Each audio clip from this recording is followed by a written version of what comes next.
Hi girls, this is Zeffie from I'm Zeffie and I love to scrap, and today I'd like to share with you this little mini that's given me a hard time to make. I'm actually chuckling. In fact, I did this mini on Ustream. I streamed twice and both times I had problems with the video, and I think I've filmed it about 3 times today, so hopefully I'll get it right this time. Okay, so this mini is based on Prima. It's got the Prima Annalie collection, which I loved, and I knew that it was meant to be for my little niece Athina. So Athina, here's your mini, my love. Hopefully when I see you in August you'll be able to take it home. Before I begin, I'd just like to mention that this mini is made out of 2 mini albums, chipboard pieces from Sfragidomania. It's a Greek company, so I used the top note and I used a second mini album, this little flower. I used 2 pieces of the flower. I'll give the rest to Athina and she can maybe add to this. Okay, I've only bound it with 1 ring and I've used eyelets in all the holes. Let's begin with the embellishments on the sides here. This is an old necklace from my daughter Rafaela, and a ribbon. I keep this knot tied with this pin, a little stick pin, a pearl stick pin. I've just finished it, so my hands are dirty. I added some pearls to that and curled the end over with my tools and added a little heart onto it and an 11. The letters are from Pink Paisley, alpha set from there. You all know the swirl, tattered alterations, flourishes, what is it? Keep on forgetting the names. It's elegant flourishes, and because I knew this was going to be on the front page, I stuck white paper onto some acrylic packaging and then cut it so it's more durable. And then I made a bit of an experiment with all the roses. I cut 3 different roses from 3 different dies so that I could see the sizes. This first one is cut out of my woodware punch.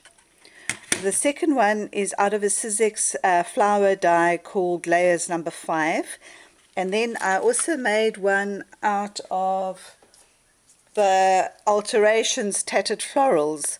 It's this flower in particular.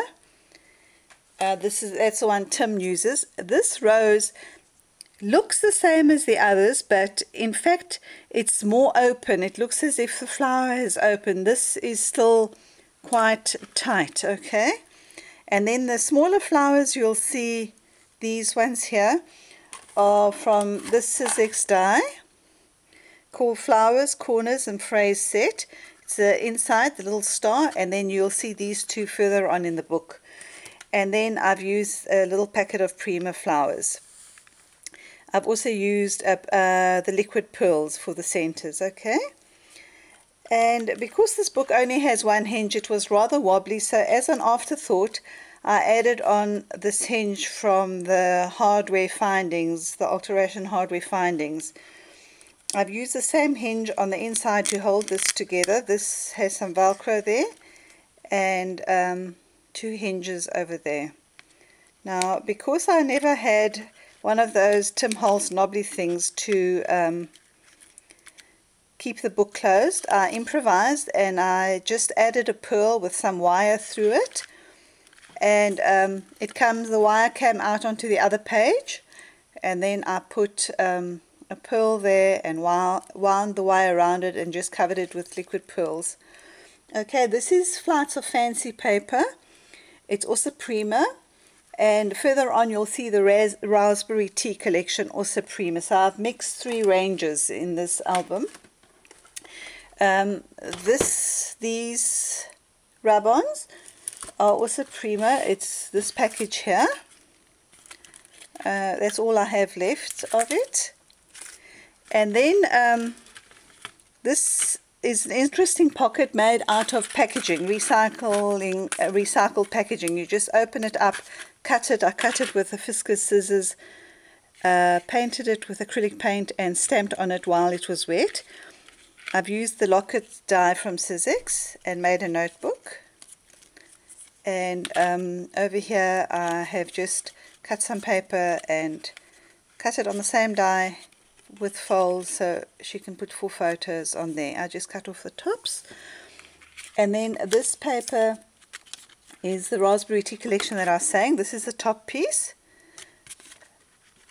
with on the edge dies, cut it with on the edge dies and just flipped it over. And that was the rest of this. Can you see? That was one page. I love the bird. I fussy cut the little bird and just stuck it onto a corner of a page protector. So the page protector makes my pocket in here.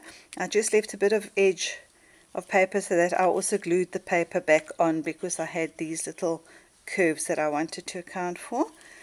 And then I've just made some very, very basic tags. I haven't done any stamping in this book. I think this is more than enough. She can finish it off. I'll have my stuff within the summer and she can maybe stamp what she wants and so on. And just some of those flowers and the rest of the flourish over there.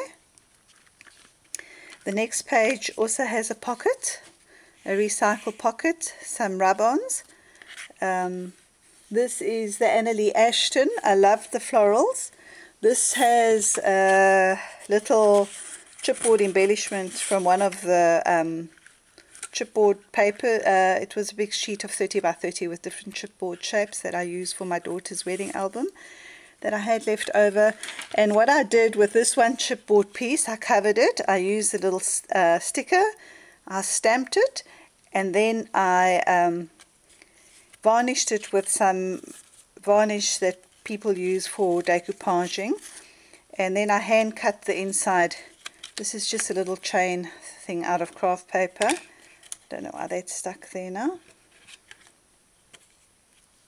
And a little bow to keep it together. This ribbon is really not so good for bows. Satin ribbon is always better because it stays closed. This keeps on coming undone. So it's irritating me now, but anyway. And then the last page is this, another chipboard piece. What I did is I flipped the chipboard over the little die cut and I pulled off all the glue. And then I just added some double-sided tape on half of it so that these little thingies can, little tags can just fit underneath there. Another pocket here with embellishments. This flower is a Sizzix die punch. It's a flower punch. Some Prima flowers, pearls, pockets. This is the good old Sizzix die. I don't even know its name actually. And then I want to just show you what I did with this. This came from my latest die, which was the tag and book plates die. It's this one over here. And if you can believe it or not, this is plain pink cardstock that I stamped with watermark ink, and I first embossed it with the Ranger Broken China Distress embossing powder, this one here. And once that was done, I re-inked the whole thing and embossed it with, heat embossed it with clear embossing powder, and then I inked all the edges with vintage photo and gave it a second layer of embossing powder, and that's the result. That's all for now, girls. I hope you enjoyed sharing this with me. I hope Athina loves this, and I'll see you again. Bye for now.